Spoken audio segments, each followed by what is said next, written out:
So reshuffle, the first major. There have been minor reshuffles. We have to be clear on that. But this is the first major one in I think In the a president. while. Yeah, he's done some mixes, but this is a proper reshuffle. But some have said it's come a little too late. Different views being expressed on this. We've spoken to some of the ministers who have been given new positions. We'll hear from them shortly. We'll be speaking to some of them also pretty soon. Question for you though is, what do you make of the reshuffle? What was the intent? Well, it's not really said in the press release, but the strong view is that this is election-based reshuffle. Now, if there's an election-based reshuffle, is that good? Should people be shifted in government for the sake of winning elections? Is that what really is about?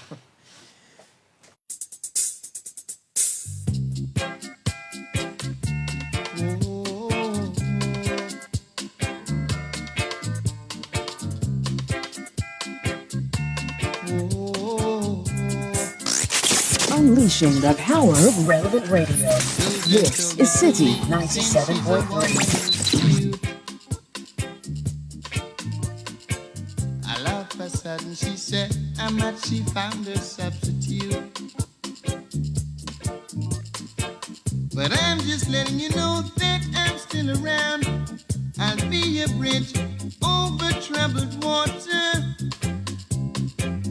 so you won't get drowned. Substitute is gonna put you down. I heard you smoking cigarettes by the pack. Since you told me to leave and don't come back, it wasn't my fault, you were the one who said we're true. Now you're drinking liquor, which you didn't do. But I'll be around, so you won't get drowned. The substitute is gonna put you down.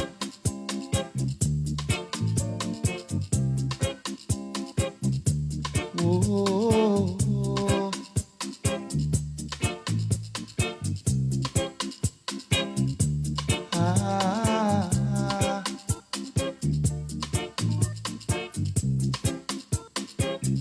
All right, so let's hear from some of the incoming or the reshuffled to different position ministers. So, for example, the former Greater Accra Regional Minister is now being, you can say it's an elevation to Interior Minister. He used to be Deputy Minister there. Henry Quartey spoke briefly to Citi News. That was Nikwate Glover, former MP for Tema West, has now been given the role of Greater Accra Regional Minister. We heard from him briefly. Kojo Nkrumah, Information Minister, now takes over as Minister for Works and Housing. We'll also speak to a few others before the show ends. So here's Henry Quartey speaking about his new position. Well, first of all, Umaru, I want to salute your cherished viewers and listeners, both home and abroad. And may I use this opportunity to express my sincere gratitude and appreciation to the media fraternity, more especially Citi, for working hand in hand with me to assist in prosecuting the agenda of making Greater Accra work again. And may I also thank His Excellency, the President, Commander-in-Chief of the Ghana Armed Forces, Nana Addo Akufo-Addo, the Vice President, Flag Bearer, and hopefully, inshallah, President in waiting, the Chief of Staff, and the entire Jubilee House for the confidence and trust reposed in me, for that matter, to take up a very Herculean task of being the Minister of the Interior. Indeed, yes, I know that we work together, myself and the media fraternity, including yourself, to prosecute the Let's Make Greater Accra Work agenda. We have done a lot, but of course, with the situation in Accra, decades of people doing the same thing at the same time, you needed some time to ensure that there's a complete change. And I have no doubt in my mind, I'm very clear in my mind that my good brother, who was once a Deputy Minister of Transport, is currently the MD for VACO, possesses all the skills, the energy, and the expertise that is required for that matter to continue from where I've left. And indeed, I'll miss Greater Accra, but I'm still in Greater Accra anyway. Except that you have a mandate across all regions now. Of course, I'll miss my office, and I'll miss all of you who supported me, not pampering me, but of course, you supported, and where you needed to criticize, you did so constructively. I'll miss you, But I have a solid substitute that Mr. President has nominated. I congratulate him, my good brother, Honorable Daniel Nikwate Tatoslova, on his nomination as regional minister designate. And will do well, go to Parliament, and I hope that his former colleagues, my colleagues, will do him the honor by confirming Mr. President's nominee. Yeah. Anyway, so what should we expect from Interior? I know that it's a ministry that doesn't do lots of communication and talking because of the security and sensitive nature, but any key focus areas? Well, what it is that one day at a time. So let's get in there, let's settle, and then we'll take it from there. In the meantime, may I also thank the outgoing Minister of the Interior, Honorable Ambrose Derry. Your former boss? Yes, he mentored me when I was a Deputy Interior Minister, and I hold him in high esteem. I have a lot of admiration and respect for him. And I know that I can always knock on his door day, night, and he will give me an advice. So I'll say that we will go there by the grace of God, and I know that God will lead us to be able to serve the good people of this country and the security and intelligence architecture under the Ministry of the Interior. So that was Minister Designate for the Interior. Later this morning, Tesa Capital will be organizing, in collaboration with Citi FM, a dialogue on the economy. And it's going to look at whether we have really made some progress and what the future holds for Ghana's economy. Has some very interesting speakers. It'll be live on Citi TV at 11. I'll be moderating that conversation. Speakers for that discussion on Ghana's economy include Professor Dennis Nsafua. He's an assistant professor of economics, University of Niagara. Dr. Richard Etuahin is a banking consultant. Ekwafeji is a former MD of the Ghana Stock Exchange. And Mrs. Eugenia Bashir is MD of Tesa Capital. So this event is live on Citi TV and Citi FM. And as we know, the biggest issue in Ghana is the economy. So Tesa Capital has brought together thought-provoking and insightful economic decision makers to make discussions. It is called the Tesa Investment Dialogue Series. And this morning's topic is clarity in the chaos. What lies ahead for the Ghanaian economy? So it's going to be quite interesting. So tune into that one. I'll be moderating in the hot seat. We have a live audience as well joining us. All right. Now, reactions. Sky, yesterday in the discussion with Sami Wiafe, looking for the story, in terms of the biggest story yesterday is finance minister, right? Yeah. I think the second biggest is health. No, I would say road. You think so? Yeah, roads, yeah. So second is road for you, and then third is health. Okay. So finance is the biggest story because it's an economy issue. Minister of State for the ministry has now been substantiated. Because you can't really call it, it's an elevation anyway, because now the full minister. No, I mean, there's the point. Is that an elevation? Yeah, previously he'd not, strictly speaking, have the full powers. So it's an elevation? No, because the minister of state is minister of state. Charlie, you are making it long. Is it an elevation or not? No, it's not an elevation. It's just that he's now been put in charge fully. So it's an elevation. But previously, yeah. So in terms of rank, minister of state is minister of state. Yes. But he's now the full minister. He's in charge. I don't even need your English. Let's talk to the man. He's MP for Karaga. I think he's been elevated. Sky says, strictly speaking, is not an elevation. Yeah, it's minister. Fine. It's an elevation. Good morning, Honorable Mohammed Amin Anta. Is it an elevation or what is it? How do you describe what has happened? Thank you, Bernard. I don't know whether it is important to debate over elevation or not elevation. What is important is that We are always ready to serve our country. Whichever way you can contribute as a citizen to improving on the conditions of your country for the betterment of your people, that should be appreciated. And so I am very, very ready to contribute my quota to support the vision and the program of the president. What kind of pressure does it put on you, knowing that I think the biggest headline from yesterday was the fact that the finance ministry will have a new leader, and we know the finance ministry is at the center of everything in the country. Looking at your own trajectory from mayor of Tamale to Northern Regional Minister, Deputy Energy Minister, Minister of State, I mean, it's a big responsibility. How do you see it? Unfortunately, I have been part of the Ministry of Finance for about a year now. And so I understand and I have become very familiar with the issues that need to be confronted.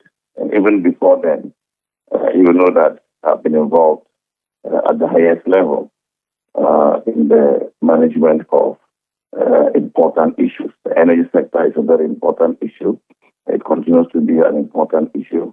The finance ministry has a critical role to play in ensuring that we have an uninterrupted energy supply system so that we can grow our economy. There's no economy that can grow without this, and I was very involved in the management of the energy sector. And so I am familiar with what is happening, the global issues affecting our country, I know, and the domestic issues affecting our country. And secondly, let me add that the Ministry of Finance has very technically sound system, which is supporting the work of the minister. And I have no doubt that they will avail to me all their expertise so that we can combine efforts to address the economic challenges of the country. The reaction has been interesting. Yesterday we spoke to two people and they seem to have the same view. Joe Jackson of Delex, let me quote him for you. He says, Amin is an economist who comes with a background in development economics, with experience in working for pro-poor and disadvantaged. He has worked for Oxfam. I could go on and on and on. Putting him in charge at this time of crisis should give the needed boost to the poor and disadvantaged. Unfortunately, he is coming 9 months to time, and that for me is the problem. How much time has he had to implement this type of policy, unquote? How much time does he have to make an impact? That seems to be the view. What's your comment? I think that we should be very hopeful. Just as we are challenged, there is also hope. Because if you look at the budget that was presented this year, we have a number of initiatives that are targeting the poor and the vulnerable. And therefore, I do not intend to depart from the government's resolve in implementing those pro-poor initiatives. There certainly will be some new other initiatives that we will bring on board. For instance, to ensure that disbursement to those pro-poor initiatives that are in the budget are swift. There are bureaucracies involved in making disbursements, especially to the National Health Insurance Scheme, to the school feeding program, to capitation grants, to LEAP. I will ensure that the disbursements flow as quickly as they should in order for the poor and the vulnerable to feel the impact of these programs. There are also tax concessions, tax waivers, tax reliefs that were provided for in this budget. We will again make sure that we move faster to implement them so that people can feel it. And so, yes, I have been working in that area of supporting pro-poor people, segments of our society, and I want to bring that experience to bear to ensure that they are not insulated from the benefits that this economy will create. But having said this, it is also important to recognize that we are under an IMF program. And I have been part of the implementation of this program through the first successful review of the program to date. And I am going to make sure that the program is not truncated, the program does not suffer.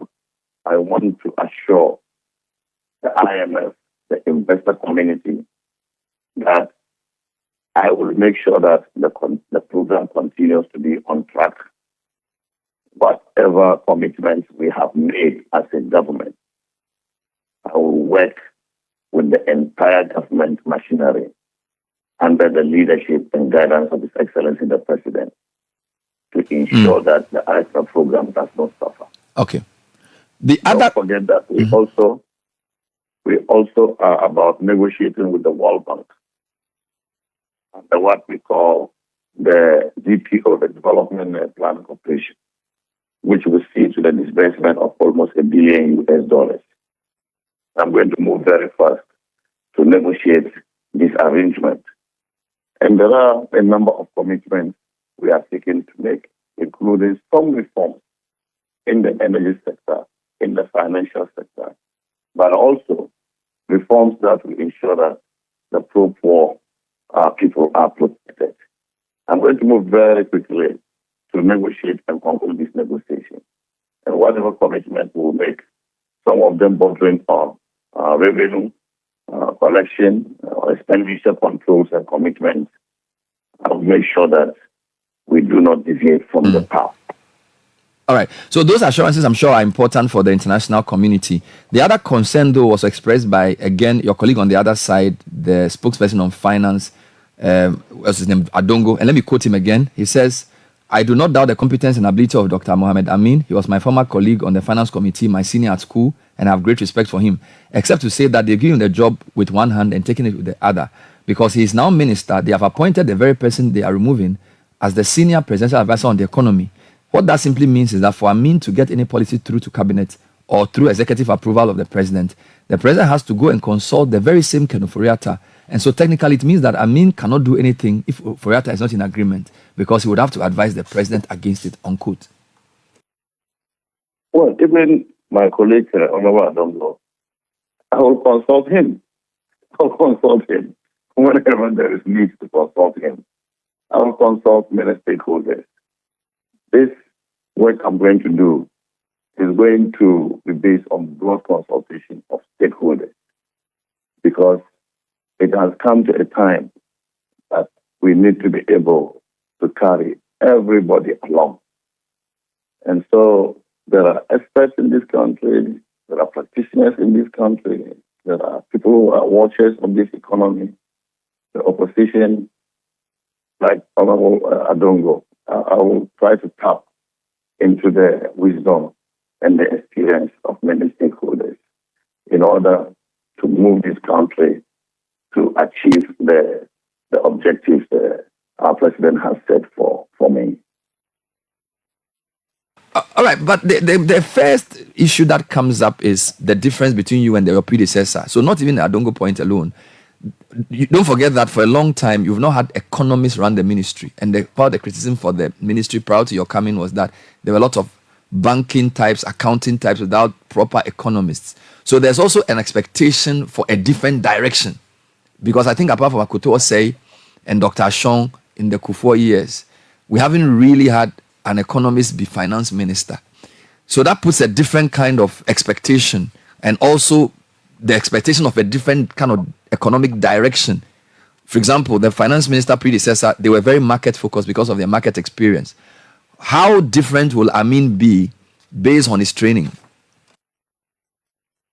Well, it's difficult to agree with the argument you have made, and whether an accountant or an economist determines how the ministry is run. And this is new.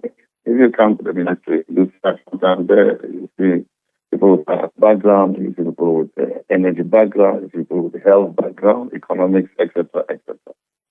And so I'm going to provide the leadership to be able to harness all this knowledge and all this expertise and provide that strong leadership that will harness the potential that we have in the Ghanaian, in the human resources that we have, in the technical expertise that we have to deliver on the vision of the president. My final point, you've already spoken about the IMF program and what you do, but I guess what Ghanaians are going to want you to tell them is, what assurance can you give that their livelihoods will be better? Because at the end of the day, the economy is tough and people are struggling. What will be your priorities in terms of improving people's economic circumstances? Well, the fiscal consolidation path that we have been following, as I indicated earlier, will be pursued. Revenue collection is going to be pursued aggressively, and you will see me moving around the revenue collection centers, the ports, for example, the airports, the market areas, to encourage the staff of GRA to collect more revenue, but also to institute a friendly approach to collecting revenue. I've heard that people are being harassed here and there, too many this in 1 year. All these are going to be streamlined so that we have a friendly approach. We will also support the GRA to institute a faceless assessment system in order to ensure that we maximize revenue collection. You will hear of some reforms in that area so that we can pursue the collection of revenues in a very aggressive manner in order to maximize the benefits and to be able to meet our expenditure target. But at the same time, we're going to continue to hold the line as far as expenditure is concerned. And then also value for money so that we have efficiency of the spending of the money. You will see me around inspecting projects with relevant ministers to ensure that whatever money, whatever city that we give out goes to do the work for which it was meant for. When we do this, then the indicators, macro indicators, will certainly respond. Inflation will go down, and then also we will ensure that the economic growth and growth to the benefit of the citizens, particularly the poor and the vulnerable. We'll end it here for now. Thank you and good luck. Thank you very much. That was Dr. Mohamed Amin and Adam, who's the Minister of Finance. I can't even call him designate because according to what you are telling me, he doesn't even have to be vetted. No. Because he's already Minister of State. Yeah, so he's Minister of Finance. Yeah, fully takes office and yeah. I think this is his first interview. Yeah, this is his first interview. Yeah. Okay. 802 Tech and Social Media Trends brought to you by FBN Bank. Basically, if you want a bank that cares and puts customers first, put the B before the N. Think FBN Bank. Why? Because we offer the gold standard of value and excellence. Our products and services designed just for you. Because we know you deserve the finer things in life, and banking is no exception. It's also brought to us by Vodafone. All right, so time for Tech and Social Media Trends with Nathan.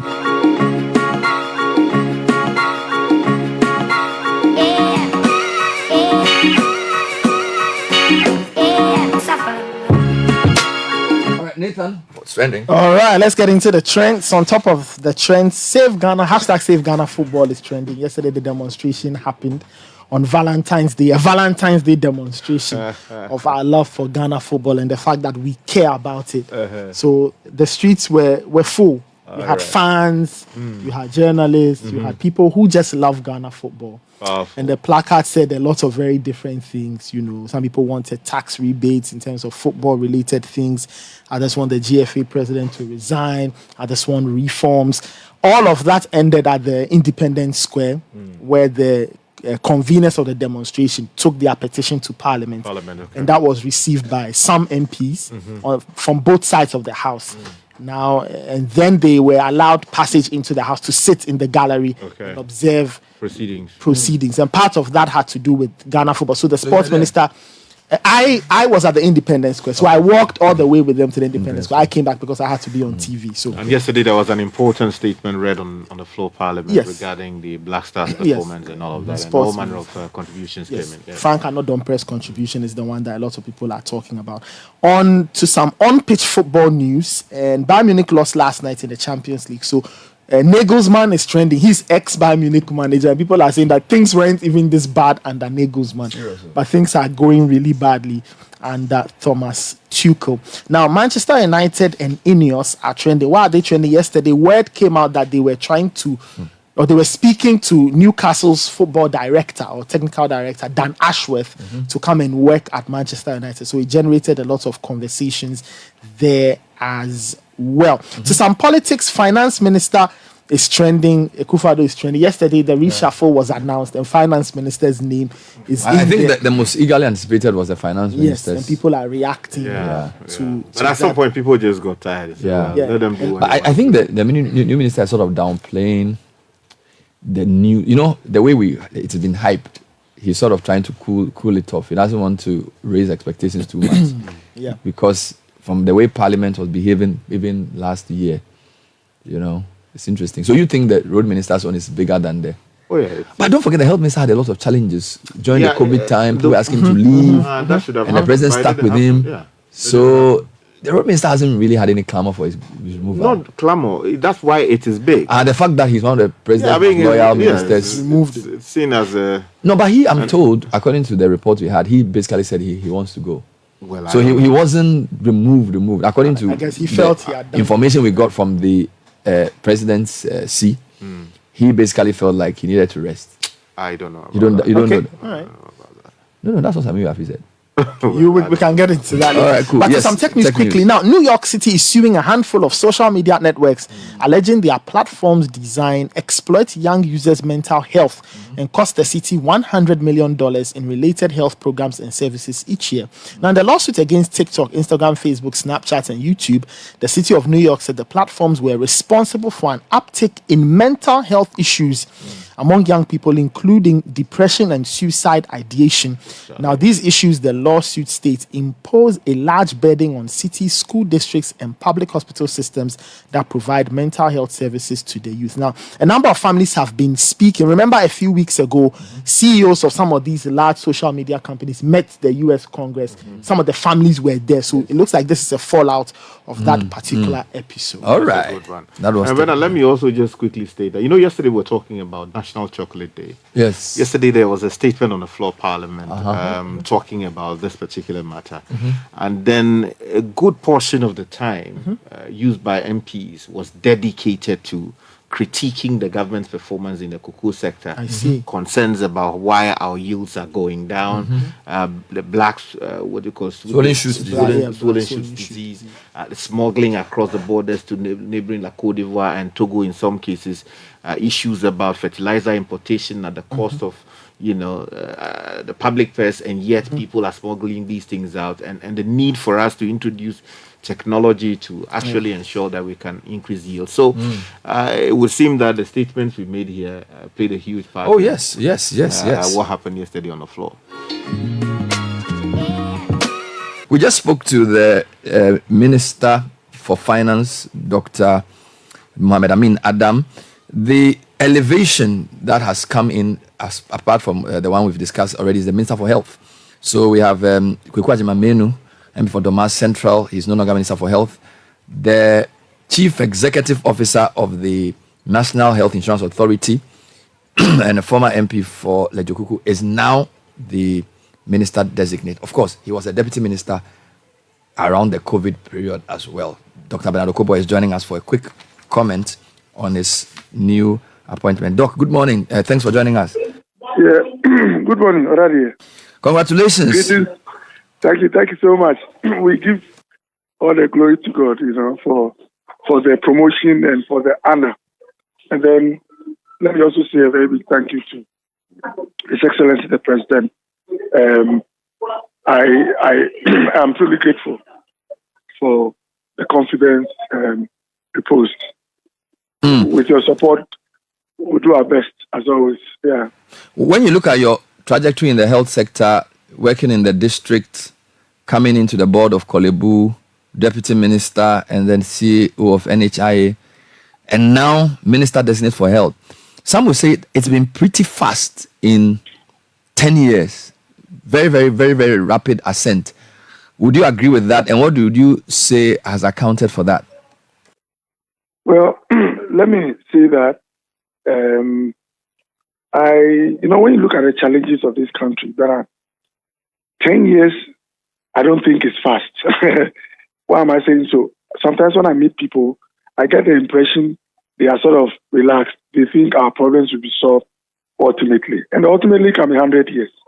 So I am the kind that believes that we don't really have time. And my experience or work in the district, coming to the city, being with big hospitals, the agencies, one thing I've realized is that most of our challenges can be solved. Unfortunately, some people have been in the system and sort of have been made to believe that really that's what it can be. And that is why I think that to be here 10 years, of course, you have to thank God for His mercies. But I believe that we don't have too much time. We have to find policies and people who follow through the policies so that some of the basics will be taken care of. And when I say basics, when you walk into a hospital, at least there should be someone to come to you and make sure that you get some intervention. We shouldn't have a situation where you visit the hospital and even who to talk to, you don't know who to talk to. I mean, these are basics. I'm not talking about some microscopic surgery or talking about some major transplant. I'm talking about the very basics. So I think these things can be done. I'm also not trying to say health is only what happens in the hospital. But look, when you go to South Korea, the whole population is screened. So let's say when you take this year, all those who were born on an odd number. If let's say you are a third born, they are screened for let's say hypertension. They check their blood pressure. So they have it on a dashboard. They know 1/3 of the population has a BP that is around 140, 100. Immediately you know that in 5-10 years, you know the number of stroke cases you are going to have. You know what you can put in to reduce these cases. With their sugar, they know that 10% of the population have sugar, which is abnormal. In Ghana, we're in the dark. You don't know your next colleague, you don't know his blood pressure reading. And the next morning he comes to work, he's dropped dead. So these are things that you don't need rocket science. It's just a matter of trying to talk to those who have power, convincing them that, look, let's have a program to roll this over. And immediately we do some of these basics, we can save a lot of lives. So I'm looking at the basics, and then the complex ones will come later. You are the first doctor to be given this position in almost 8 years. In fact, I think the only person in the past 10 years has been Dr. Victor Bampo. So in a sense, you are the first person from the profession who has been appointed minister. What does that mean? What kind of pressure does that put on you? That's question one. And question two, since you don't have too much time, what will be your priorities? Because you have only, 9 months, 8 months. There's a fear that this is a last minute reshuffle. Not much can change before now and elections. So how do you respond to those two questions? Yeah, so first of all, I don't know whether to say some correction, but Bampo is my brother, friend, and senior. He was a deputy minister, like me. So... Yeah, I was referring to the ministry in total, but you are right. Absolutely. In terms of substantive minister, it's even a longer time. For a long time, we've not had a doctor. I think apart from Dr. Anane, I don't recall a medical doctor running the ministry. So you are right. It's even a longer time. Yeah. And the outgoing environment minister was the first minister of health under President Akufo. So just for the information of the public. Okay. Already, when I went to Kolebu, what I did was that I sat with those who have been there for a long time. Most of them, if not all of them, have a fair idea of what the problems are, what they want done, and what we must put in. As I speak to you, I have spoken to the Ghana Medical Association president. and some of the executives are good friends. I've not gone for the Brexit, but informally, I'm like, hey guys, let's sit down and talk. What do you want? Where do we get to? What must be put in? The best approach is to talk to those who are in the field. It is true that in about 8-9 months, you can't put up overwhelming infrastructure. The best you can do is to complete some ones speedily, to change the processes, make sure the funds needed and all that. So if anything at all, what Honorable Avechi said, I heard he said we should try and complete stuff. That's the best approach. But other day, sometimes it is not the programs you introduce into a sector that makes people happy or improves their state of mind. It is the relationship and addressing those basic things which does not require resources necessarily, but requires attention and altering some protocols. And this is going to be one of my major initiatives. When you talk to people, there are some low-hanging fruits. When you talk to doctors, they can tell you, Doc, these 3 things have not been structured properly. Can you rearrange them? Doing just that will make them go like, okay, now there's someone who listens to us. Now we are serious. Now we are traveling on a good path. You talk to staff, and let's say the ministry. What is the problem? The basics, the low-hanging fruits. And so that will be the first target. Things that can be done without necessarily marshalling resources, but putting them in place makes people excited. Let me say something on a light note. When I went to the National Health Insurance, I was like, you go to other organizations, you can easily pick coffee and drink whilst you are waiting for someone or Milo. Is it too much? You should be able to put a machine here so that you take some hot drink when you are bored. But we put these machines at the office and some of the reasons. And you'll be amazed. Someone called me and said, Doc, now that you're living with the machines there, this is what we used to sort of stay alert. So you can imagine, we are doing a lot at health insurance. But to some staff, just having access to these drinks and doing their work helps with the state of mind, as in it shows that someone is thinking about them. And if we do a lot of these things, make the stakeholders happy, understand them, get on the path that they want, we might not get to the destination, but just getting on the path is likely to make an impact. And so, and before I forget, there are some few projects which look like hallmarks for performance, or which people use as indicators for performance. How Kolebu functions, what you meet or what you experience when you go to Kolebu. Although I'm not the CEO, I'm going to work closely with those who head these facilities to make sure that the ordinary Ghanaian experiences some significant change in terms of the experience in the hospital. This morning I was watching TV. Someone said, Okobwa should go and clean up the maternity block at the Kolebu Teaching Hospital. You know, to paint, if not to break the whole structure down. I know we have a program. When I was in Parliament, we approved a loan facility to build a new maternity block. I think about 400 or 500 beds maternity block. Maybe because of procedures and funding and all that. I don't know where it is now. I'll get to the ministry and check. But other day, it is possible to just give a facelift to what we have. At least make it tidy, make it decent, make it comforting when people enter. That can be done. It's not rocket science. And I believe that if we don't have maybe the resources available to build a new block, we can find the resources to give a facelift or to clean up the ones that we have. So these optics, these what I call memorials, which people used to judge us, I'll put a lot of attention so that at least people can say that, look, we are getting somewhere. Yeah. Just finally, the 2 big issues. Look at the Ghana Demographic Health Survey. Double disease burden is big. Exodus of medical professionals is also pretty serious, particularly doctors and nurses in the past couple of years. Is it realistic to expect anything in those areas within the short time that you have? Look, when President Akufo came, there were 2 major interventions he put in place, and all of a sudden, immigration of doctors slowed down. One, he established the College of Physicians and Surgeons. Before he came, for you to become a specialist, you had to go through what they refer to as the West Africa College. Go to Sierra Leone, sometimes travel to Gambia, others had to go to UK, just to be a specialist. And because doctors couldn't see their way clear in terms of advancing themselves, they had no option than to leave. Immediately the college was put in place and the Ghana College came, where now you could be in our hospitals, get a nursery accreditation, and be called as into the college as a specialist. It slowed down the immigration significantly. And guess what the second one was? So, a waiver for importing cars. Because most doctors said they struggled a lot to own a car. And President Akufo had, that government had this system where if you present yourself as a physician, you are able to clear a that one was even 1.8 liter vehicle without paying duty. And just these two things made a lot of doctors happy, a lot of health workers happy. Doctors, I said, well, I'll meet them. When you meet those in the field, they can tell you 2-3 things that when you put in place, their state of mind and pressure comes down. And I believe it is possible.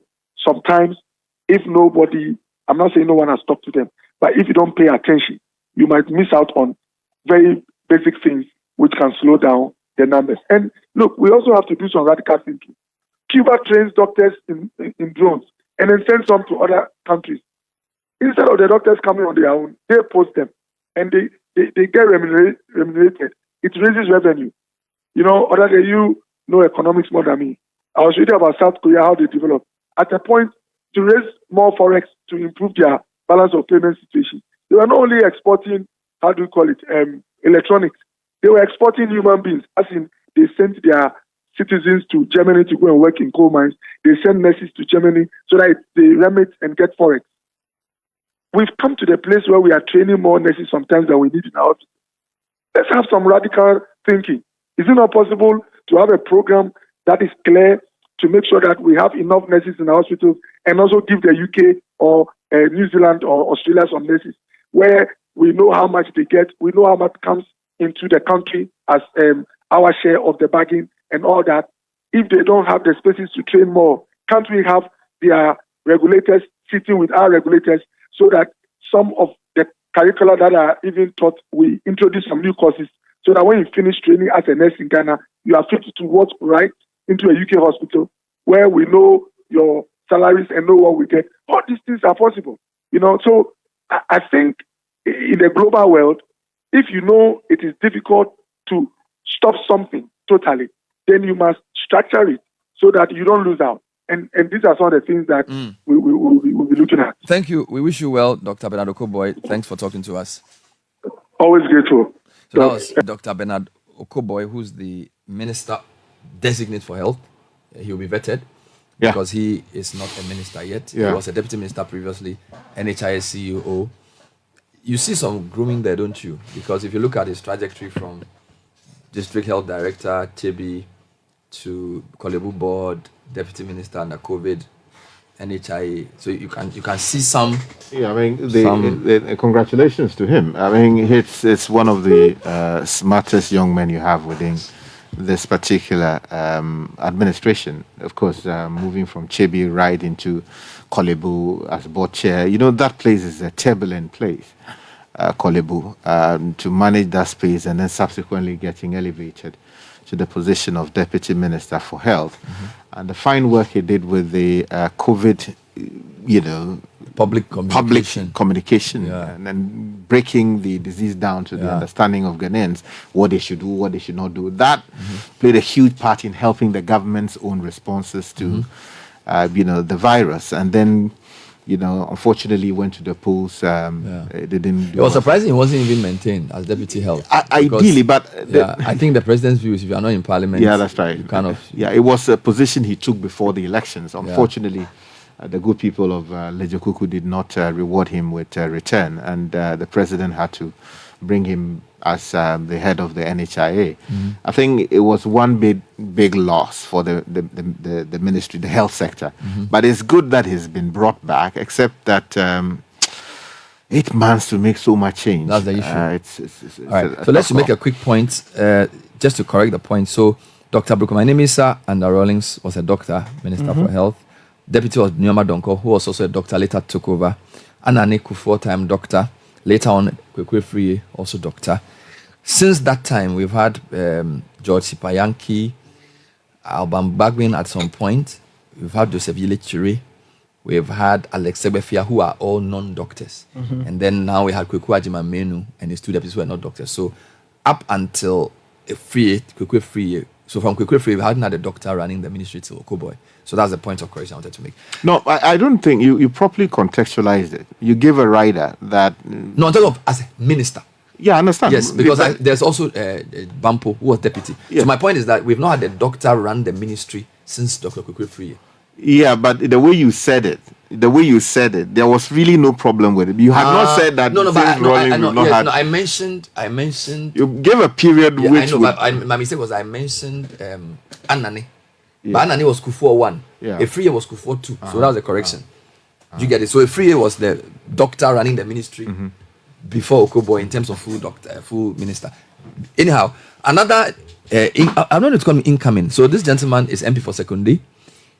He was deputy minister for energy. We know he was for the fuel side, petroleum.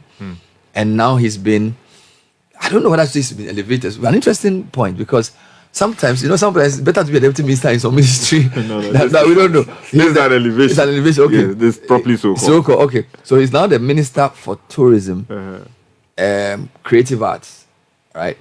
It's a ministry which is close to our hearts because we believe that it's one of the ministries that can bring transformation to Ghana. It hasn't gotten the budgetary allocation necessary as well. So Andre Japamesa MP is on the line. Good morning. Thank you for joining us, Mr. Japamesa. Good morning, my good friend. Congratulations on your elevation. Thank you. You know, there's a scripture that says, I'd rather be a doorkeeper in the house of the Lord than to dwell in the tents of the wicked. So I want to extrapolate that to say sometimes better to be a deputy minister in place like finance or energy than to be a full minister in a place which has been considered a Siberia, like tourism. How do you see this new appointment? Well, let me say good morning to your viewers on all platforms. I guess that it's a question of how best you apply yourself in whatever situation that you find yourself in. And so to that extent, I wouldn't consider my movement from the Ministry of Energy because of the day-to-day issues that you are confronted with to the Ministry of Tourism, Arts and Culture as a Siberia. I believe there are huge opportunities there. Of course, we all know the role that tourism has played and can play in our economy. And so I see it as an opportunity to put in my best, consistent with my own mantra. Others have labored, we have said their glory, ours to do exploit and add to their gain. So those who come after will take up the story. I'm an additional boy, right? So you're quoting? Yes, I'm exactly intended on going in there to do just that.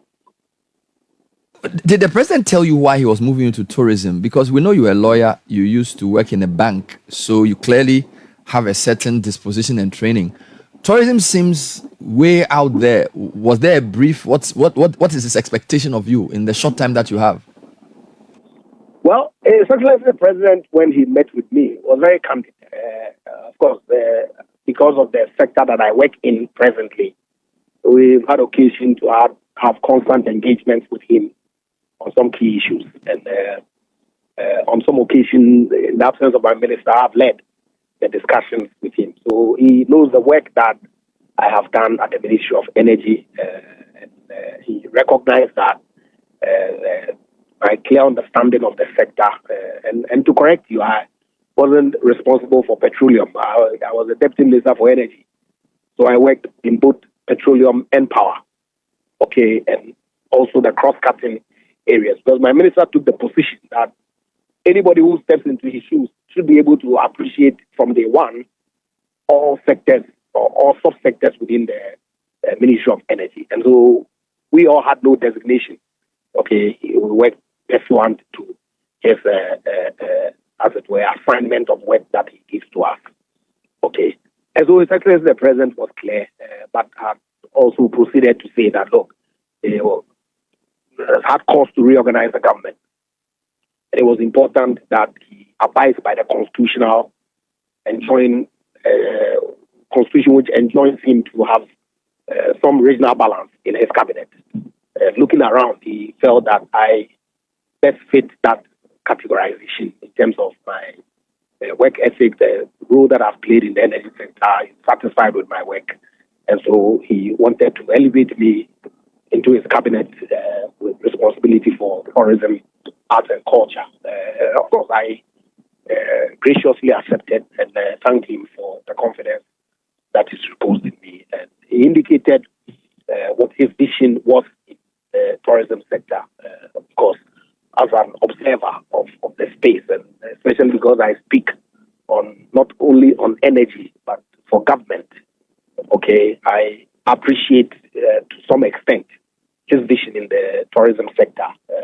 We all saw what Year of Return did to our tourism sector. We have all seen what the Beyond the Return is doing, creating huge eyeballs into Ghana footprints from our brothers in the diaspora, especially into Ghana. We all have seen the transformation of our museums and monuments infrastructure, the National Museum, the Nkrumah Mausoleum, and all that. Okay, and we all see the investment that is going into the rehabilitation and upgrading, or not upgrading, but access to some of our forts and castles across the country. Okay, and major tourist sites, paragliding, seeing the Masqueraders Festival in Sekendi, Takrady, and all that. And so he was clear that yes, I need to speak to the minister who would then bring me up to speed with where they are with the implementation of his vision. But clearly, it thinks that tourism is the key to our economic growth, our GDP growth in terms of per capita and all that. And so he expects me to go out there and, as it were, implement his vision, which is amply captured in our manifesto of 2020. And so my job is really cut out, subject, of course, to parliamentary approval.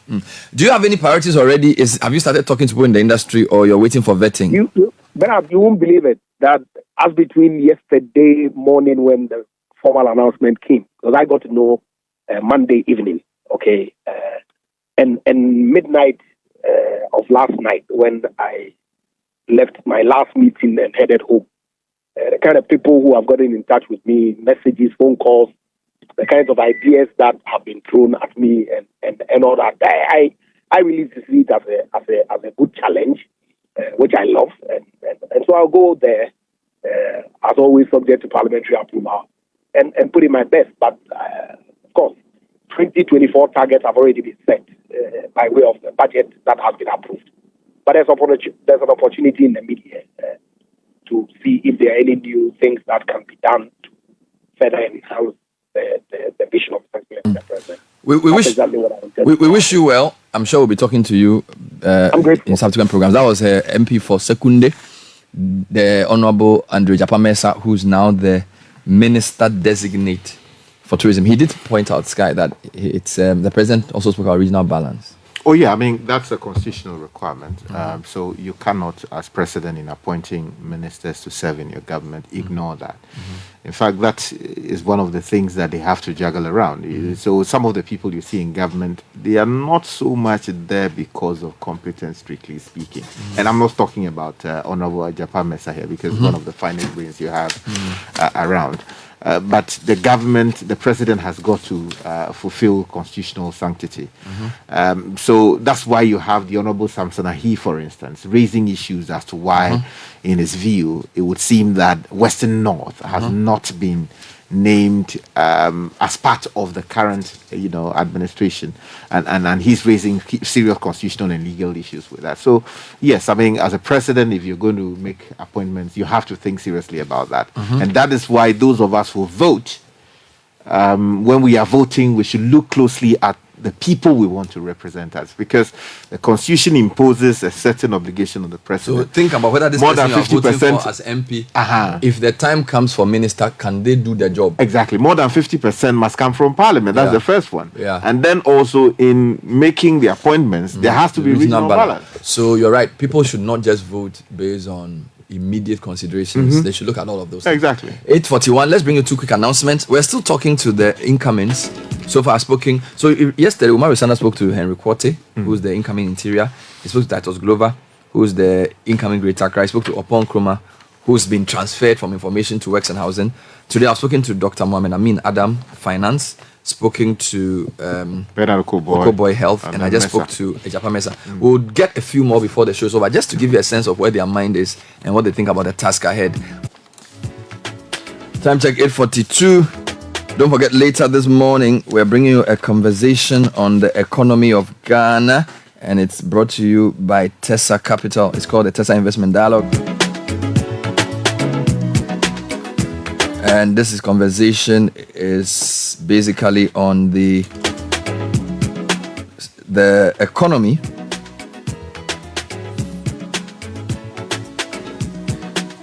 Clarity in the chaos. What lies ahead for the Ghanaian economy? That's the topic. This edition of the Tessa Investment Dialogue is in collaboration with Citi FM, Citi TV to assess the central bank strategy aimed at ensuring price stability, examine Ghana's fiscal policies, provide valuable insights into economic and investment landscape, and focus 4 keynote speakers: Professor Dennis Nsafwa of Niagara University, Dr. Richmond Tuahini is a banking consultant, Mr. Kwafeji, a former MD of the Ghana Stock Exchange, and Mrs. Eugenia Bashir, who's the MD of Tessa Capital.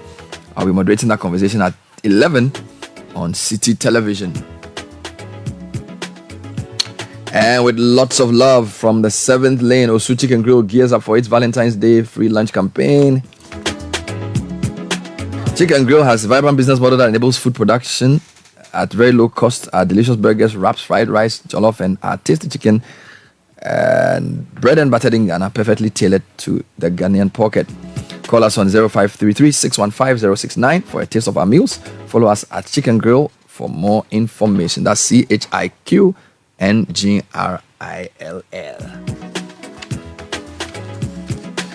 if you dream of buying great sofas for your home, hotel, or office this Valentine's season, dream no more. Visit Latex Foam, and your number one foam, sofa, and mattress company. We've introduced our all-new V sofa range at affordable prices and colors. Visit any Latex Foam showroom nationwide to choose from the variety available. L-shaped V sofa going for 3,000 cedis and a full V sofa for only 6,000. Latex Foam, your partner for life. And love is in the air, and Prudential Bank has got something special for you this February. Get ready to card the love. Imagine winning an unforgettable weekend stay for 2 at the luxurious or exceptional dining experience at a plush restaurant. Prudential Bank has partnered with Africa Regent Hotel, Accra City Hotel, Villandro Residence, and Port Valley Shack to give you a truly magical experience. Here's how you can be part of this Prudential Bank love-filled extravaganza. Make a minimum of 5 online or in-store transactions using a Prudential Bank debit or prepaid card, and you're on your way to creating an unforgettable memory. Don't miss out on this opportunity to card the love this month with Prudential Bank. Swipe, tap, love, and win. Prudential Bank, truly dependable.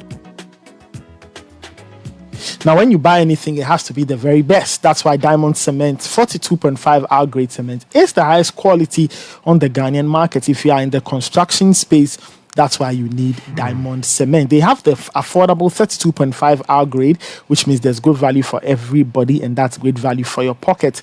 Call them on 0244 313 368 or 0540 111978 or 0202 0211175. Diamond Cement, still hard as a diamond. Now, if you are looking for a one-stop solution for all your needs, then the Breeze app is what you need. It has the most affordable rates in town. You can even pay your ECG smart meter prepaid bills on the app. You also get instant car insurance and gas cylinder refill in minutes. You can even buy things from outside the country, and ship them right here to you via the Breeze app. Just download the Breeze app from the App Store, the Google Play Store, and experience the ease of having everything you need on one app. Now, if you want to keep your skin clean and free from infection and diseases, then you need Champion Carbolic Soap, popularly known as Guardian Soap. It's selling for 4 cedis per bar. You can find that at all major retail shops and local convenience stores near you. Champion Carbolic is Guardian Dadana.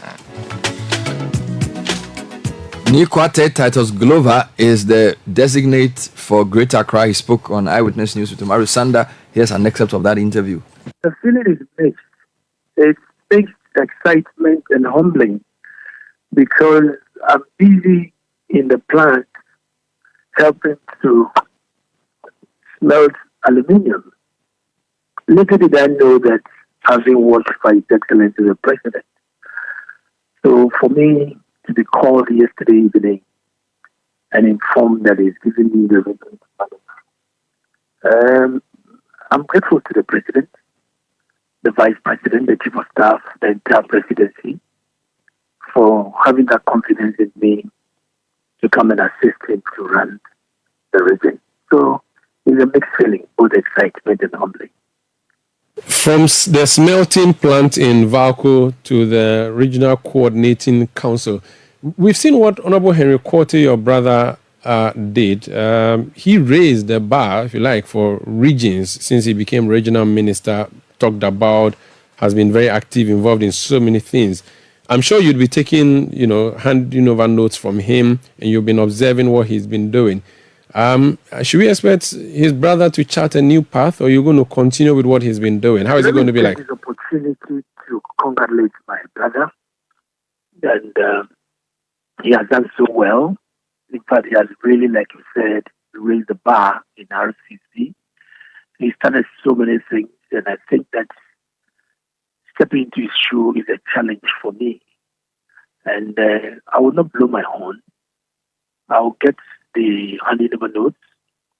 I will sit with the management of the RCC, the various chief executives of the various assemblies, other key stakeholders, departmental heads, so that together we can look at the roadmap and some of the things that he has not finished, which we can continue in the next couple of months.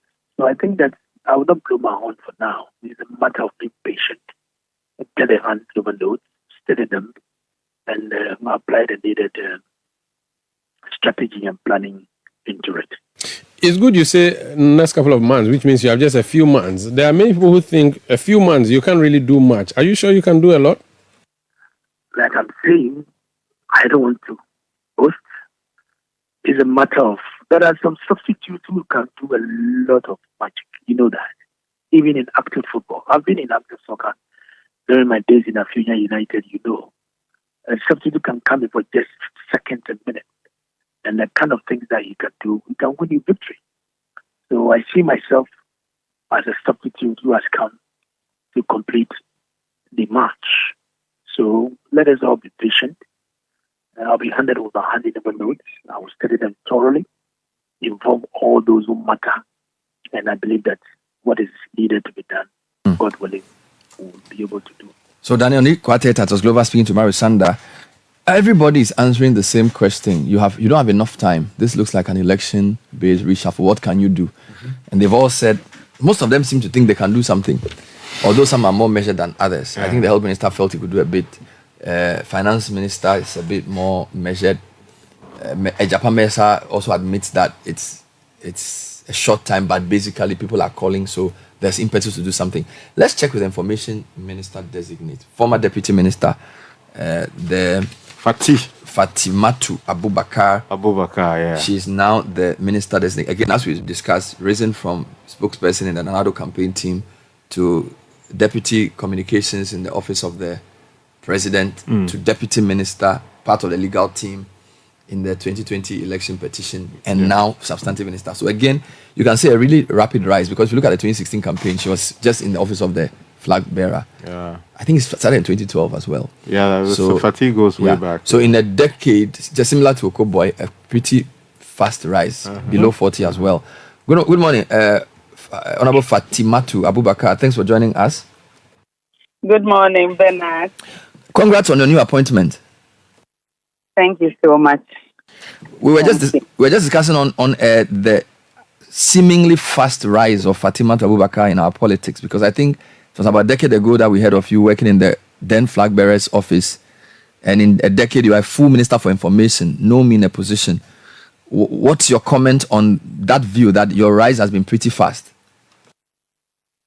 Okay, first of all, Bernard, let me say good morning to you once again, to Richard, to your entire team, and your cherished listeners. I believe that is the case. If there is anyone, my friends, or anyone who has taken keen interest in my political career, things have happened so quickly than I would have imagined myself. But in this particular instance, from deputy minister to information minister, I think if you look at some of the portfolios, not all the portfolios, those of us who are being moved from deputy to substantive, or in some cases, either the person was a chairperson or a vice chair of a particular committee in Parliament who had in the past worked closely with the ministry, you would realize that they have been integral part of the implementation of the programs and projects of the ministry. So in those instances, the issue of time does not really matter, because one, they've been part of the proposals that went into the proposed budget. They've been part of so many plans and the execution of those plans. So it is not as if the nominations are going to lead to a situation where you say completely new programs, different styles. We won't reinvent the wheel. It will be a progressive implementation of what has already been set in motion. So in my case, the template that we work with under Honorable Kujo Nkrumah, bearing in mind that this is an election year and we will be required to do more advocacy and amplify especially the key infrastructure projects of government that have been in the oven over the period, most of which are completed, like the Bosiman complex and so many programs that are coming up. We dedicate more time to the advocacy and amplification of the success story rather than the bureaucratic and administrative part. So we are starting similar courses, and the blueprint that have been left is what I'm going to follow.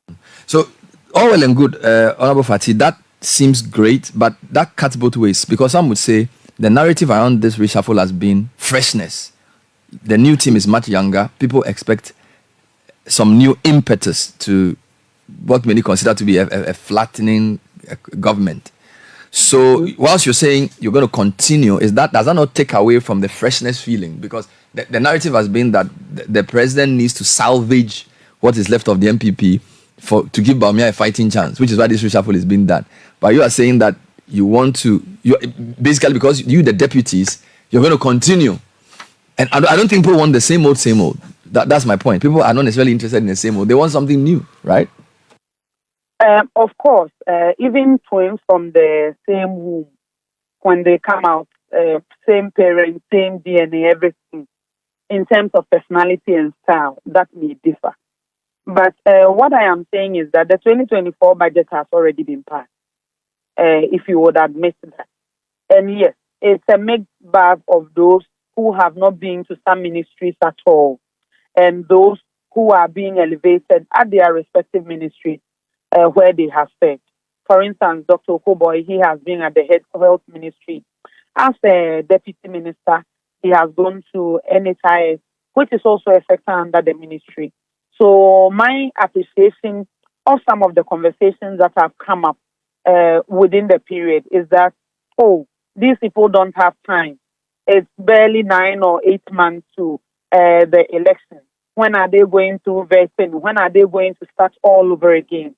The most realistic expectation is that, of course, some of them are familiar with the systems and the programs that are in place. So they are not now going to acquaint themselves with the sector heads, with the CSOs, with key decision-making institutions and individuals, which may require maybe up to about 6 months before the person can settle. So my reference to some of us being there is to the effect that we have settled. We are not now going to start anything afresh. And the budget has been passed. Our realistic expectations should be within what has already been provided, the kind of expenditure items, CAPEX, all goods and services that have already been made provisions for, and the individual style and innovation that we can bring to the work so that we can maximize output. Because you don't have forever to plan, you don't have forever to mobilize a team to execute what you have in mind. But that is not to say you wouldn't see some clear differentiation in terms of style and execution. That will happen. But realistically, it's not as if we are going to reinvent the wheels all over again. I think that ministry that you are running now has not had too many women. From off the top of my head, I remember Elizabeth Ohini, Zita Okankwe, and not many more. what kind of feeling does that give, and what kind of challenge does that impose? I'm excited as many women because it's a space because of over the period, not just because of the proliferation of media houses or the introduction of social media and the heat that comes with the spotlight. You realize that over the period, only 4 women have served as ministers at the place. I'm yet to be confirmed by Parliament, so I don't put myself in that position. But over the period, Reverend Dr. Joyce Aye served as Information Minister. Honorable Elizabeth Ohene Grandma served as Information Minister. Honorable Oboshi Kofi served. And then in the past, we've had Honorable Zito Kaikwe over a decade ago. So you would realize that since independence, maybe 10 years or about, or 20 years, then a few women will get the benefit of working at the Information Ministry. I feel privileged to be one of those few, but it is my hope that I will set such an example for them to see that more women deserve the chance to be the mouthpiece of government, to lead the information sector, to lead reform, to lead reorganization of our information services department, and support other entities under the ministry to thrive. So I feel privileged. I am excited about the opportunity, and I am expectant that God willing, I'll get the support of our media partners and the associations like GJA, Primpact, who have already issued a message to congratulate me upon my nomination. I believe if I get the support from the entire system, we should be able to leave a legacy. I wish you well, and congratulations once again, Madam Fatimatu Abubakar, on your nomination. Thank you so much, Bernard. So that was the minister designate. So deputy minister, then minister. So she corrected that. So the 4th woman nominee. So we had, as she rightly said, Joyce Aye many years ago, Elizabeth Ohene, and then more recently Oboshi Kofi and Zita Okaikwe. So those are the other women who've run that ministry. Still on the City Breakfast Shows, 9 o'clock. What are your thoughts? You see the freshness, or is it just a little too late? Let's hear from the minister who has been moved from information to the Works and Housing Ministry. Honorable Kojo Oponkroma spoke to Umaru Sanda-Amadu yesterday. Here are excerpts of that interview. We serve at the pleasure of the president. When he summoned me last night, he gave me new marching orders to this new sector, and I'm looking forward to taking up that challenge. Will you miss information? I'll take on the new challenge, and I will remember the sweet things about the information ministry and the sad things about the information ministry as well. What should we expect? KON in Works and Housing? The president's priorities for this new area include, in particular, some more attention to rural housing associated with the Agenda 111 project. He also wants some attention on the drainage systems that have the potential to occasion flooding in some of the major parts of the country. And then he also wants us to take a look at the Saglemi project and see how quickly we can bring a resolution to it. Those are my marching orders. Thank you so much. Personal appeal: please fix Saglemi before the end of your tenure, at least. That would be something we would applaud you for, and also increase more affordable housing units that can really be affordable and available for ordinary people like me. I hear you, Sanda. Umaru Sanda-Amadu with Kojo Oponkroma. Time check, 2 minutes past. Now we'll take a short break. When we come back, there's more. This is the City Breakfast Show. Don't go away. This is the City Breakfast Show, the city's biggest conversation.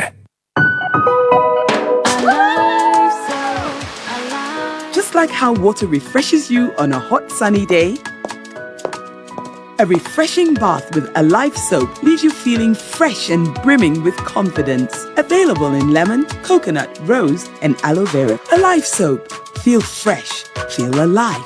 This advert is FDA approved. Alive soap. Alive soap. 1xBet. Big bonuses, big odds, big wins. Download 1xBet app, make a deposit, and you get 300% bonus on up to 3,445 Ghana cedis. The biggest bonus ever. 1xBet is a reliable bookmaker. So head up to 1xBet.com.gh. Register with promo code WELCOMEGHANA and get a huge welcome bonus on your first deposit right now. Have a chance to win. 1xBet gives you more. Gambling can be addictive. Bet responsibly. Not for person under 18 years. This advertisement has been vetted and approved by the Gaming Commission.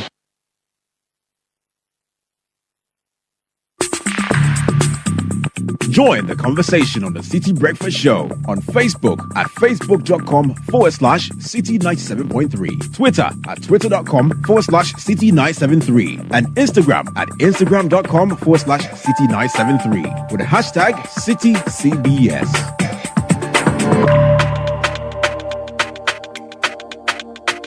My level, It's back. maybe today I don't get nothing, but tomorrow I go get something. And I go buy the motor for mama. Oh. But the enemy won't worry me. I go show all of them tragedy. No be today, we start to.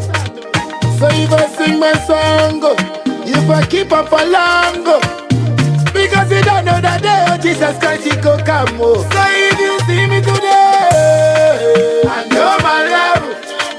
I know my level. Oh my level.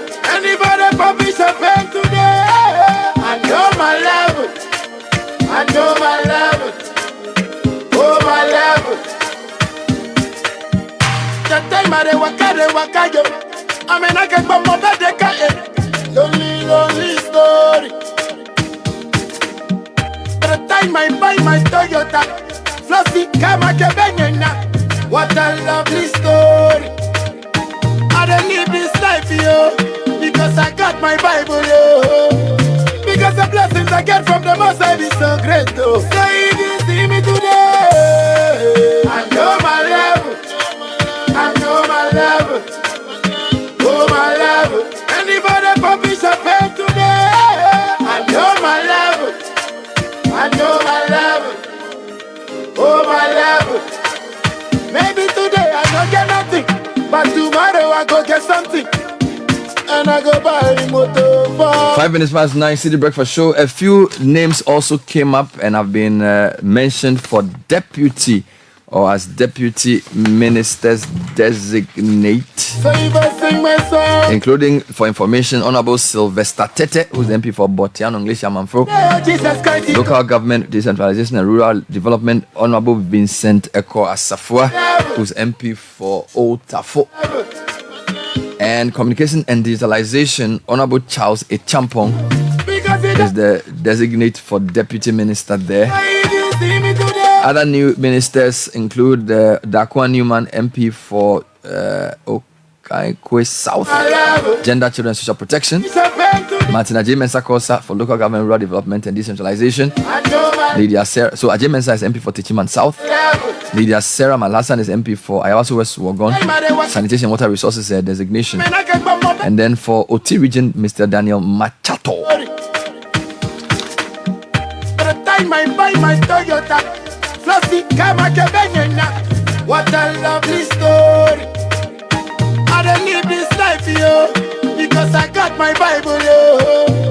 Because the blessings I get from the Most High is so. Other deputies announced health. Honorable Adelaide Tim, MP for Nsuta Kwamam Biposo.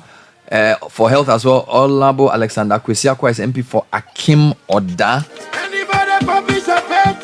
So that's a health minister, designate deputy. Works and housing deputy is Dr. Prince Hamid Amma, MP for Kwesimintim, former boss of NACA. Remember him, we interviewed him a lot on education. Lands and Natural Resources deputy to replace Benito is Akwesi Kunedu, MP for Menchia North. Fisheries and Aquaculture deputy to replace Moses' name is Musa Abdulaziz Ayaba, MP for Myon. Energy to replace Mesa, who has been elevated, and also to replace the deputy who's Orekwedu. We have John Kobinasani, MP for, I'm not sure where Sani is MP for. I'll check it for you shortly. But Collins Adomako Mensah Also deputy for energy now, Collins Adomako Mensah. And then for education, Kingsley Nyako of Kwada, so formerly of Dankwa Institute. Employment and Labour Relations Festus Ewua Kofi, MP for Upper Dintra East, is deputy for employment. And Gender, Children and Social Protection, Benjamin Setchre, MP for Tano South.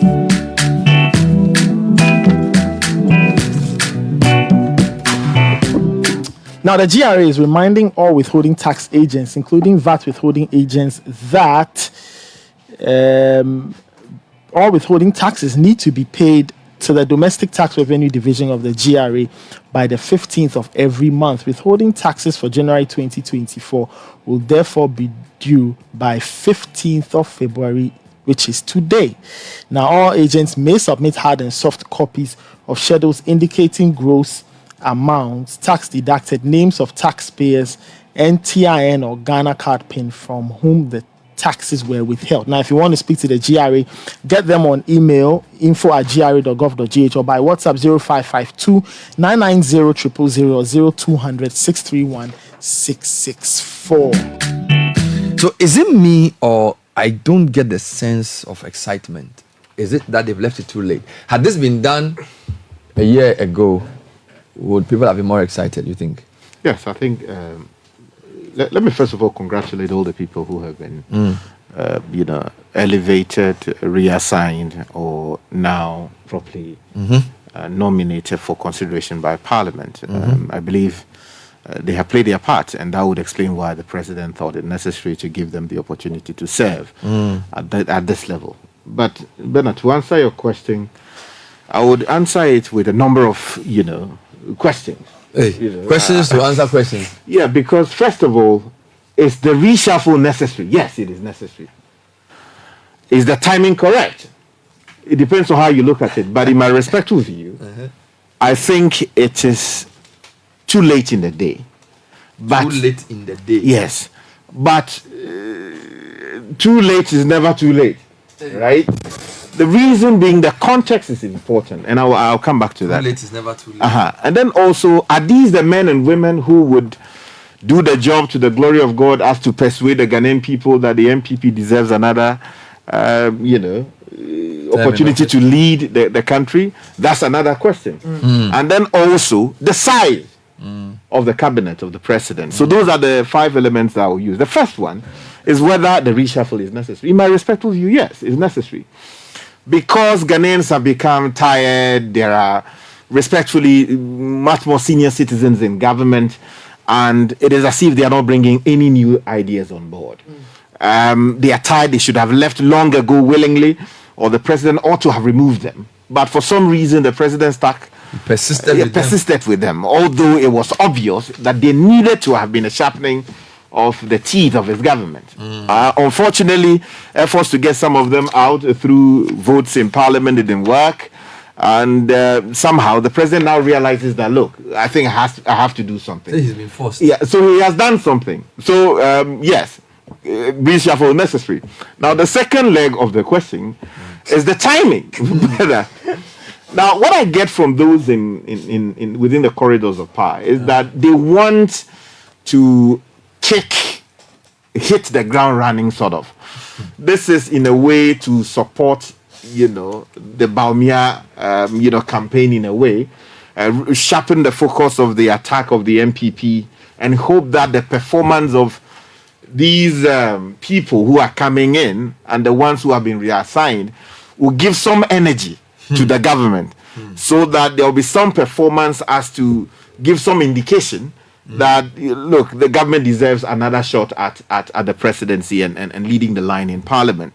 So that is the other side of it. Then the question of the size, Bernard.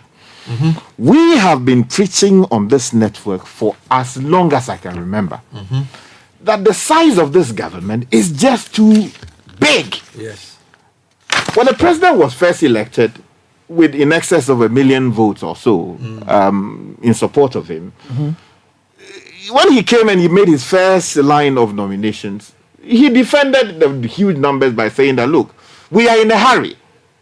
And we need these numbers as a government to discharge the plans that I have for this country. Yeah. And that at the end of the day, let the good people of Ghana judge him by the output. Now, with the greatest respect to the president, we saw the big promises that were made. Some of them delivered upon. But on the whole, it would seem that the kind of haven they promised, they have not been able to deliver. And they didn't promise heaven. Well, I mean, That's what he said that's okay. The fact is, many Ghanaians are not impressed by how the government has performed. Of course, they would argue COVID, they would argue Russia-Ukraine war, and I'd maybe throw in a few things about Israel here and there. But the fact is, the performance that was expected of this government, over 1 million people to spare, saying that Nana Addo Dankwa Akufo-Addo, please go and cause the change you promised us. It would seem that while they may have done their best, they have not been able to overwhelm Ghanaians with the kind of performance that Ghanaians expected. So, if you are given the opportunity to do something about the numbers, one would have expected that the president would cut his government into half. Or more than that. All right. Because we have said here that it's possible to do it with 40, 45, 50. So if you reduce the numbers marginally, when we are talking, we are crying about the cost to the public purse, the lack of inefficiency in the system, the fact that the people are not performing, delivering the goods you promised. With the greatest respect, I would have expected that the president would have, gone. In fact, some deputy ministers ought not have been named at all. Just wipe them. It's completely unnecessary. You go to health, you have 2 deputies. Yeah. You go to information now has 1 deputy, but you go to energy, you have 2 deputies. You go to a few. It's local government. You have 2 deputies. Ministers of state. I mean, they're sending people to the presidency. With the greatest respect, because you have the thing you promised, you have not been able to do it that well. So one would have expected that. Look, let's introduce a greater sense of urgency and efficiency in the system. Then the other leg of the question that I was talking about has to do with whether these are the men and women who do the work. Before you answer that, let me read something for you to help what you've said.